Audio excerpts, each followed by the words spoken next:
হ্যাঁ 10 টাকা করে দেন। কে কি করবা 10 টাকা? কাম আছে। কি কাম? আপনার কইতে লাগো? তাই এইমাত্র চা নাস্তা করে আইলাম, আবার 10 টাকা কি কাম আছে? কে? আমার কাম আছে দেন। কে কইতে লাগবো না? আপনি তো 1000 চাইনি না 500 চাইনি না 10 টাকা চাইছি। দরকার একটা একটা এই লাখ টাকার কাম করে।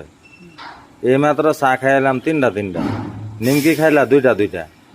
হ্যাঁ, সাদা বিড়ি সিগারেট তো আছেই, ওটির কইলাম না, আবার ওটি কইলে খারাপ দেখা যায়। কিন্তু ও না খাই আর লগ 10 টাকা করবা কি? এই যে স্কার্পিও নামতে আছে কিনিম। কি? এই স্করপিও 10 টাকা কিনবা? হ্যাঁ হ্যাঁ উঠিন গাড়ির ভিতরে উঠটা দেখি। ঠিক আছে, যাও দেখি তুমি পারালে কোন স্করপিও কিনো। মানি ব্যাগ নাও, 10 টাকা বাই করো, আনতে বেশি বাই করো না, 10 টাকা বাই করবো। এই যে 10 টাকা। যাও দেখি কি করো এই তুমি। যে স্কার্পিও যাও। নামাইতেছে এই যে